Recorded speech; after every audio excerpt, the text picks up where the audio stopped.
कृष्णाय वासुदेवाय हरे परमात्मने प्रणतक्लेशनाशाय गोविंदाय नमो नमः। श्रीमद्भागवत का अध्ययन प्रारंभ में हम 3 बातों से करें। पहली बात तो ये है कि श्रीमद्भागवत है क्या, इसके निर्माण करने वाले कौन हैं। दूसरी बात, श्रीमद्भागवत सबसे पहले किसने सुनाया है। और तीसरी बात, श्रीमद्भागवत सबसे पहले किसने सुना। तो इनमें 3 पात्र मुख्य हैं। एक श्रीमद्भागवत के रचयिता वाल्मीकि जी, वेदव्यास जी, और दूसरी बात है सुनाने वाले श्री सुखदेव जी महाराज, और तीसरी बात परीक्षित महाराज जिन्होंने श्रीमद्भागवत सुनी है। तो हम चलते हैं पहले भागवत की ओर। भागवत में इसके सृजन का दायित्व प्रेरणा स्रोत नारद जी हैं। नारद जी एक बार घूमते घामते वेदव्यास महाराज के आश्रम में पहुंचते हैं।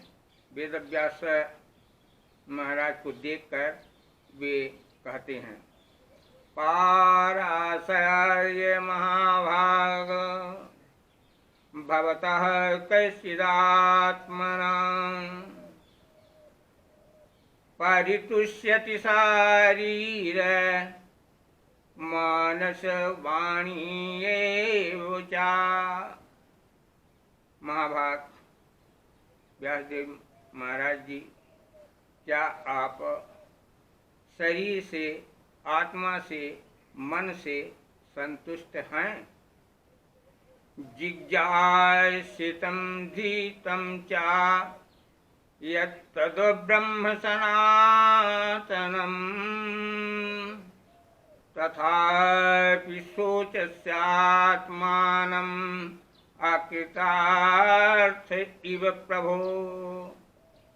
आपने जिज्ञासा पूर्ण ढंग से परम ब्रह्म के जीवन चरित्र, उनके विषय के बारे में अच्छा गायन किया है।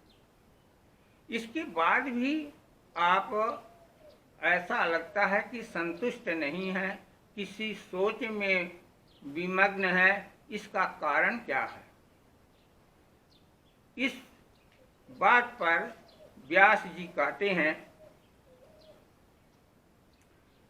अस्तेव में सर्वमिदं तयोक्तम् तथापि नात्मा परितुष्यते में। जैसा तुमने कहा सब वह ठीक है। मैंने तो 17 पुराणों का गायन किया और गायन करने के बाद भी आज हम संतुष्ट नहीं हैं। तो इसका कारण क्या हो सकता है। यन्मूलम व्यक्तमगाधबोधम पृच्छामहेतात्मभवात्मभूतम्। आप तो त्रिकालदर्शी हैं, सब जीवों के अंतरात्मा की बात जानते हैं, सबके मन की बात जान लेते हैं। आप हमारे बारे में ये ऐसा घटना क्यों घटती हैं, हमारा ऐसा भाव कैसे क्यों है, मुझे संतुष्टि क्यों प्राप्त नहीं हो रही है, इस पर आप ही विवेचन करिए। यह कहने पर श्री नारद जी ने कहा कि आपने श्री कृष्ण के रसमयी लीलाओं का गायन नहीं किया है और इसकी वजह से आपको अंतरात्मा से संतुष्टि नहीं प्राप्त हुई। इसके लिए आप श्रीमद्भागवत का सृजन करें।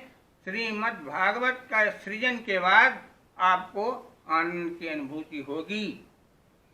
सबसे पहले विष्णु भगवान ने ब्रह्मा को चतुष्पदी भागवत सुनाया है।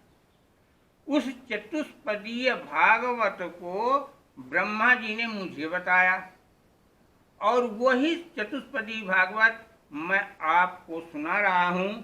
और इससे जो विशिष्ट इनके अर्थ करके उन घटनाओं को बृहद रूप में आप अपने अलौकिक ज्ञान से प्राप्त करके इसको लिखें और इस तरीके से श्रीमद् भागवत का निर्माण हो। ऐसा कहकर नारद जी चले जाते हैं। इसके बाद श्री व्यास जी सोचते हैं कि श्रीमद् भागवत का सृजन किया जाए, या जिसके लिए लेखक कोई मिल जाए तो पुस्तक लिखने में सहूलियत होगी। श्री गणेश भगवान के पास व्यास जी जाते हैं और उनसे अब इस पर अपनी चर्चा करते हैं।